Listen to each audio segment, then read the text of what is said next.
તાળીઓ તો પાડો.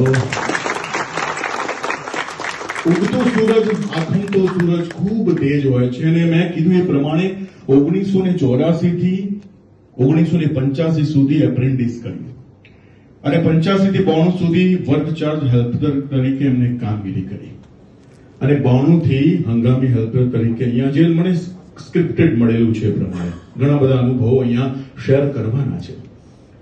પરંતુ સુખ એ દિવસનું અજવાસ છે અને દુઃખ રાત્રિનો અંધકાર છે. પ્રત્યેક વ્યક્તિના જીવનમાં અંધકાર દુઃખ લઈને આવતો હોય છે, પણ અંધકાર પછી સૂર્યોદય જરૂર થતો હોય છે, એટલું યાદ રાખો.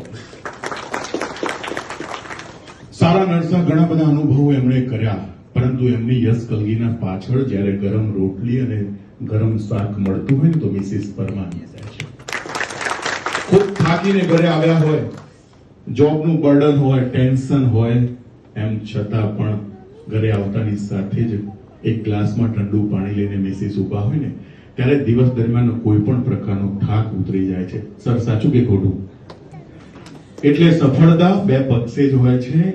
પરમાર સાહેબ તો એટલું મહેનત કરી છે, પરંતુ મિસિસ પરમારે પણ એટલું જ ઘર સંચાલન કરીને પોતાના પરિવારને આગળ લાવવાનું કામ કર્યું. યસ.